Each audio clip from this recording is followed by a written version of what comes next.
kepala pimpinan OPD dan seluruh peserta, pejabat-pejabat struktural, tim akselerasi pembangunan, dan seluruh hadirin yang hadir. Secara teknis saya kira nanti akan disampaikan secara prinsip oleh para asisten, disiplin waktu ya. Tapi poinnya adalah dari kacamata kami sebagai pimpinan, makanya kan IKP ini singkatan instruksi khusus pimpinan. Selama ini saya sebagai pimpinan tidak punya instrumen untuk mengukur secara langsung kinerja Bapak Ibu. Kita ini hanya bertemu di akhir tahun dari sisi angka-angka, pencapaian-pencapaian, tanpa saya tahu angka-angka atau pencapaian itu apakah dikerjakan sesuai dengan harapan, apakah dikerjakan dengan kecepatan yang maksimal atau apa. Dikalikan semua urusan sehingga kami tidak punya kemampuan itu. Karena di sisi lain saya harus memberikan atensi lebih banyak kepada masyarakat, sehingga berharap yang namanya dapur birokrasi itu sudah bisa menjadi sebuah sistem yang terandalkan. Nah, lahirlah IKP ini sebuah harapan-harapan dari gubernur khususnya terkait kinerja yang menjadi pemikiran. Harap dibedakan dua hal.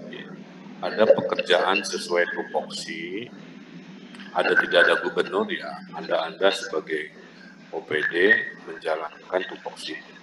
Tapi ada beberapa yang di mata gubernur, ada pekerjaan-pekerjaan yang menjadi prioritas, pekerjaan-pekerjaan yang menjadi top of mind dari semua yang menjadi pemikiran kami. Nah, oleh karena itu, salah satu reformasi yang saya bawa melahirkan TRK secara umum ya, kepada seluruh PNS. Sehingga tidak ada lagi PGPS,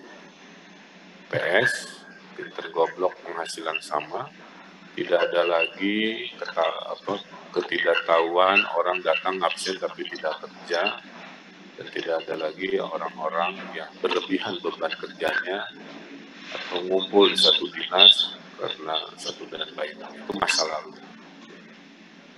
Sehingga sistem TRK ini bisa mendeteksi mana-mana yang karat datang, satu, itu paling primitif lah ya.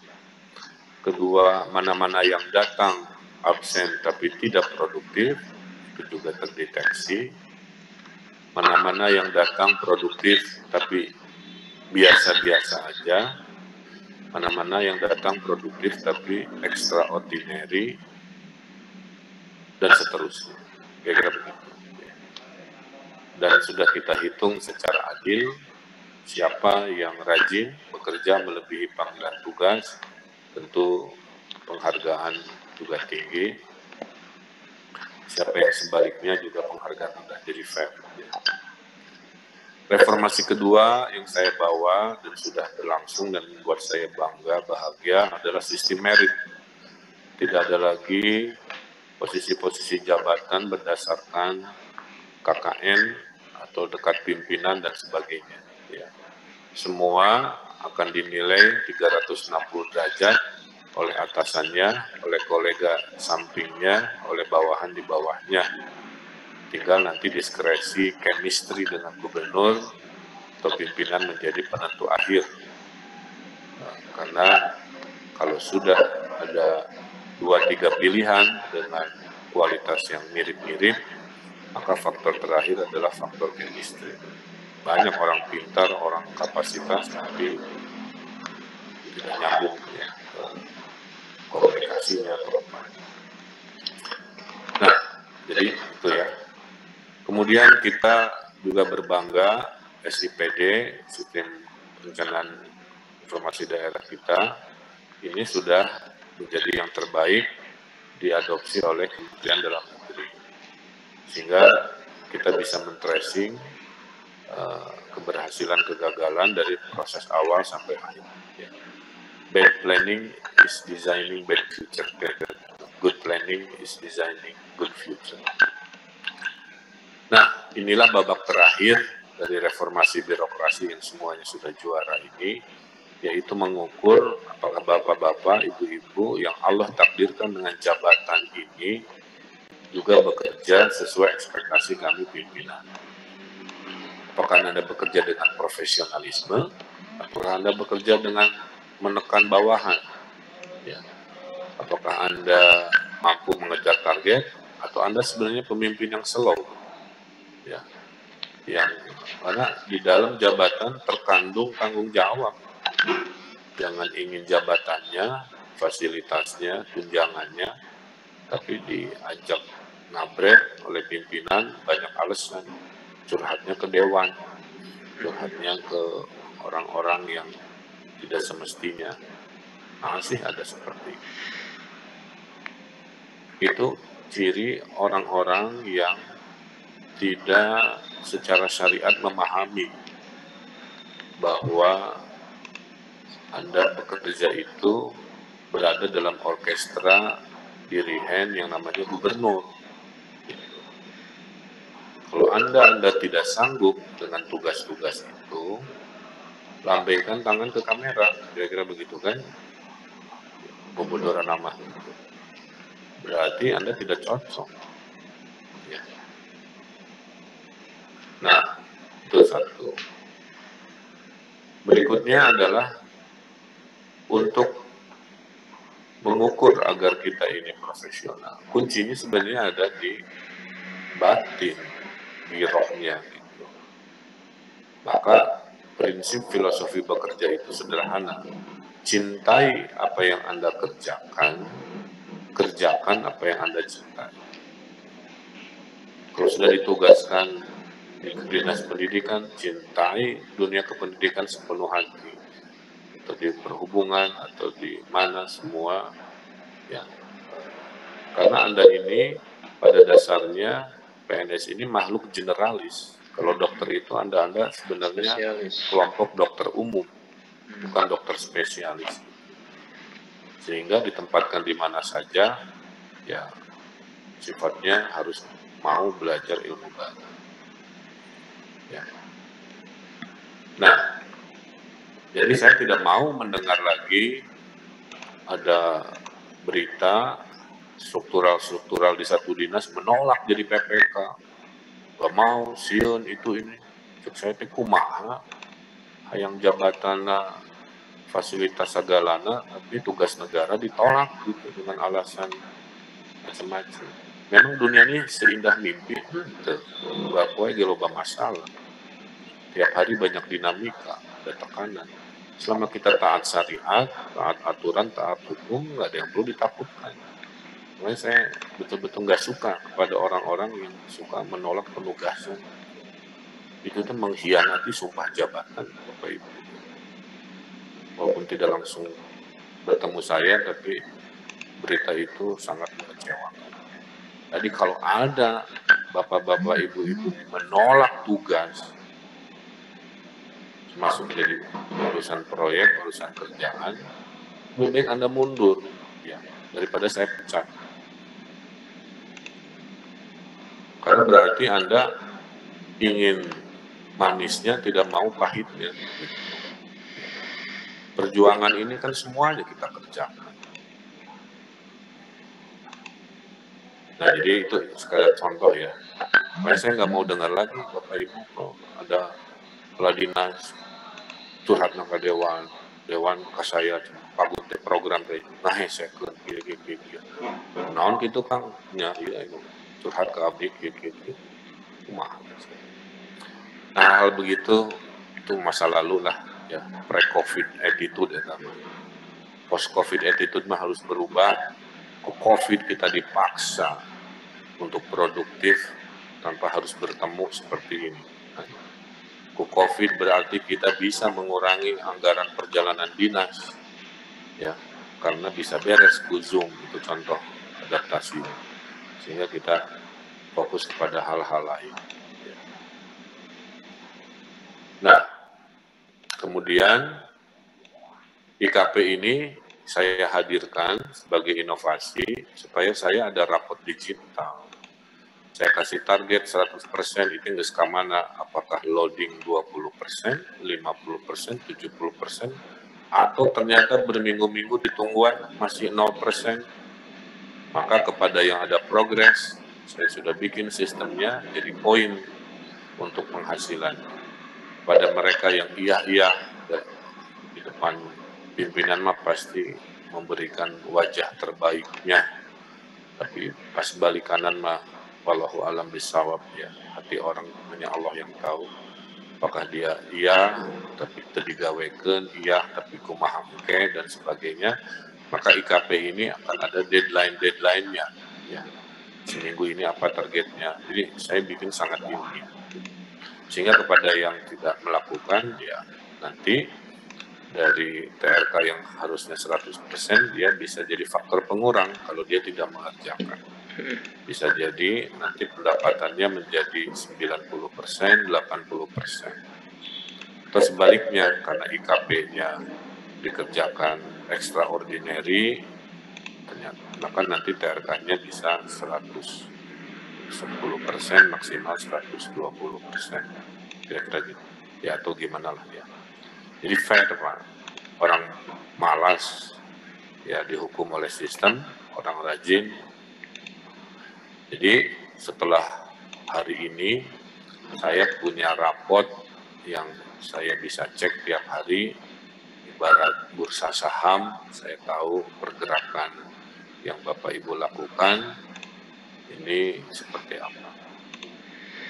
Bagi orang yang biasa budayanya kerja keras, apa yang saya pidatokan ini biasa aja.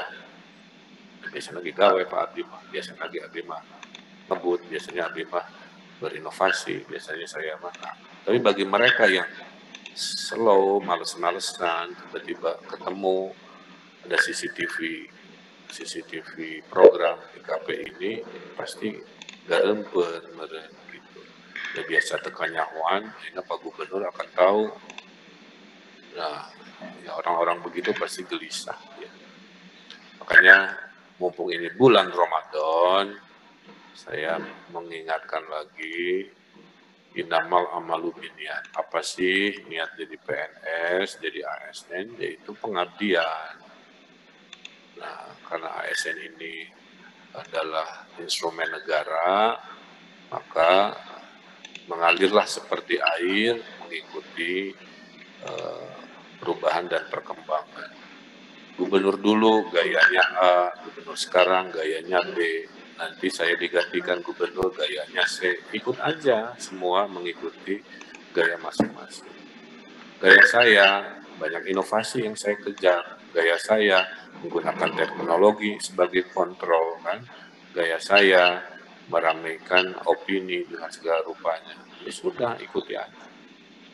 Jadi ambil contoh ya, bapak-bapak itu, ibu-ibu pimpinan itu tiap hari itu harus bikin berita. Jadi kalau saya nanti ditanya itu perpim gaweana naon, tinggal di medsosna gitu. Gak usah saya terangin panjang lebar, atau kalau saya ditanya apa kerjaan dari SDM, bisa ngecek lah ke IG-na, Twitter-na, dengan hitungan 5 menit saya bisa jawab. Itu contoh ya, pola-pola sekarang. Ini tiap hari harus ada berita, Pak. Kalau Bapak Ibu tidak bisa, tidak dipaksa, tapi bikin timnya. Tim yang kerjanya mempublikasikan pekerjaan dinas-dinas. Setiap hari wajib juga koran. Koran ESDM, koran Disparbud, koran Dishub, koran Disperkim, koran DKPP, bikin timnya. upload, laporkan foto, video, pakai HP, nggak usah mahal-mahal. Memang beritanya ada orang yang nulisnya. Kalau semua melakukan itu setiap hari, berarti setiap hari kita memanen puluhan berita kalikan setahun banyak. Ya, itu contoh. Kedua, kan Bapak Ibu punya tim ahli nih, PAJJ. Itu tim ahli itu harus rutin menulis di koran, di mana apa sih yang dikerjakan oleh tenaga kerja, apa sih opininya terkait dispora, itu tuliskan sehingga si orang-orang yang menjadi tim ahli ini pendapatnya dibaca oleh dewan, dibaca oleh mereka-mereka yang kadang-kadang mereka membaca opini-opini itu. Jadi masyarakat umum mah membaca berita harian, para pengambil keputusan mah membaca opini-opini.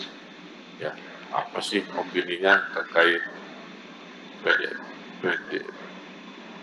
jadi lupa apa?